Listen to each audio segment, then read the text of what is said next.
മൂന്നാമത്തെ ടേമിലേക്ക് മോദി വന്നപ്പോൾ തന്നെ ചില സൂചനകൾ മോദി പറഞ്ഞിരുന്നു. ഇനി ഞാനില്ല, ഞാൻ മതിയാക്കുകയാണ് എന്നൊരു സൂചന പറഞ്ഞിരുന്നു. പല കാരണങ്ങളുണ്ട്. കാര്യം പ്രായത്തിൻ്റെ പ്രശ്നമുണ്ട്. പ്രായം എല്ലാവർക്കും ഒരു ഇളവ് കിട്ടിയാണ് മോദി ഇപ്പം നിൽക്കുന്നത്. ബാക്കി ആർക്കും ആ ഇളവ് കൊടുത്തിട്ടില്ല ഇന്ത്യയിൽ. അപ്പോൾ അതുപോലെ തന്നെ RSSൻ്റെ ചില RSS അങ്ങനെ തുടർച്ചയായി ആർക്കും കൊടുക്കുന്ന സംവിധാനമില്ല. പിന്നെ മോദി മൂന്നാം തവണ വന്നു. പക്ഷെ മോദി ഇപ്പോൾ ഈ പ്രത്യേക സാഹചര്യങ്ങളെല്ലാം കൂടെ വന്നതുകൊണ്ട് തന്നെ മോദി ഗൗരവമായി ഒരു വോളണ്ടറി റിട്ടയർമെൻറ്റിന് ആലോചിക്കുകയാണ്. എന്ന് പറഞ്ഞാൽ സമ്പൂർണ്ണമായി രാഷ്ട്രീയം മതിയാക്കി പോകലല്ല, മോദി കളം ഒഴിഞ്ഞുകൊണ്ട് അമിത്ഷായ്ക്ക് കളം ഒരുക്കുന്ന ഒരു ചിത്രമാണ് ദേശീയ തലത്തിൽ കാണുന്നത്. ഇവിടെ യഥാർത്ഥത്തിൽ വർഷങ്ങൾക്ക് മുമ്പ് ഒരു 10 വർഷം മുമ്പ് എല്ലാവരും പറഞ്ഞിരുന്നത് അമിത്ഷാ നരേന്ദ്രമോദി കഴിഞ്ഞാൽ യോഗി ആദിത്യനാഥ് എന്നാണ് പറഞ്ഞിരുന്നത്. യോഗി ആദിത്യനാഥ് ആദ്യ പ്രാവശ്യം UP മുഖ്യമന്ത്രിയായപ്പോൾ സകല പേരും പറഞ്ഞു, ഇതാ ഇന്ത്യൻ പ്രധാനമന്ത്രി അടുത്ത് വരാൻ പോകുന്നു യോഗി ആദിത്യനാഥ്. പക്ഷേ അത് സംഭവിച്ചില്ല. യോഗി ആദിത്യനാഥും നരേന്ദ്രമോദിയും തമ്മിൽ ചെറിയ ഒരു തെറ്റലിലേക്ക് മാറിയിട്ടുണ്ട്. അത് ദിവസം കഴിയുന്തോറും ആ ഗ്യാപ്പ് വലുതാവുകയാണ്.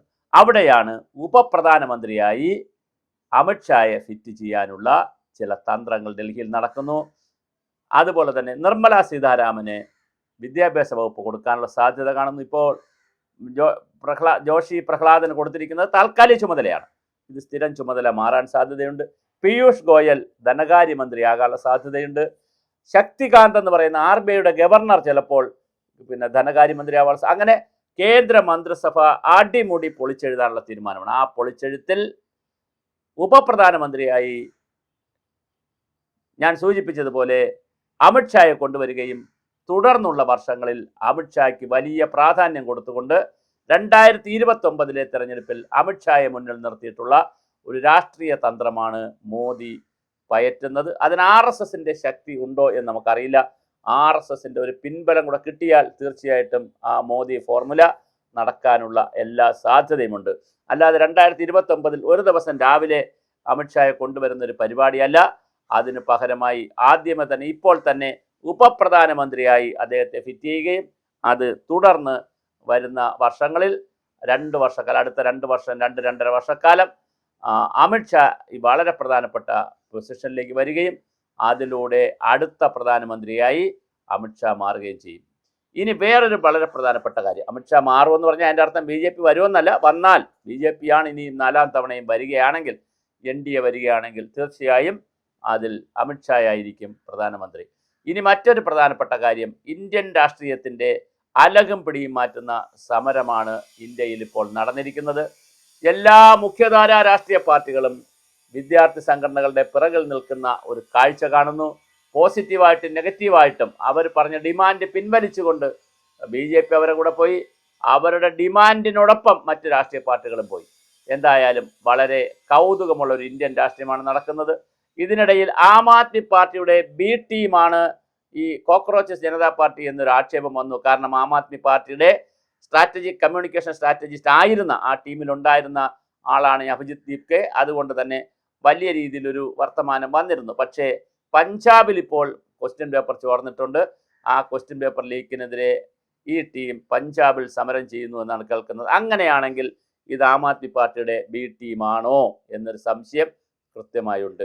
ഇനി സമരം ചെയ്തില്ല എങ്കിൽ നമുക്ക് വളരെ കൃത്യമായി പറയാൻ പറ്റും ഇവർ ആം ആദ്മിയുടെ B ടീം തന്നെയാണ്. എന്താ കാരണം? ആം ആദ്മി പാർട്ടിയുടെ അരവിന്ദ് കെജ്രിവാൾ എന്ന് പറയുന്നത് അല്പം ബുദ്ധിയുള്ള രാക്ഷസനാണ്. അദ്ദേഹത്തിന് വലിയ മുറിവാണ് ഏറ്റത്. ആ മുറിവിൽ നിന്ന് കേന്ദ്ര ഗവൺമെൻറ്റിന് പണി കൊടുക്കണം എന്ന് വിചാരിച്ചുകൊണ്ട് വളരെ കൃത്യമായി അദ്ദേഹം ഒരുപാട് ഹോംവർക്ക് ചെയ്യുന്നുണ്ടായിരുന്നു. ആ ഹോംവർക്കിൻ്റെ കൂടി ഫലമാണോ ഡൽഹിയിൽ നടന്ന ഈ കാര്യങ്ങൾ എന്നുള്ളത് നമുക്ക് വരും ദിവസങ്ങളിൽ അറിയാൻ പറ്റും.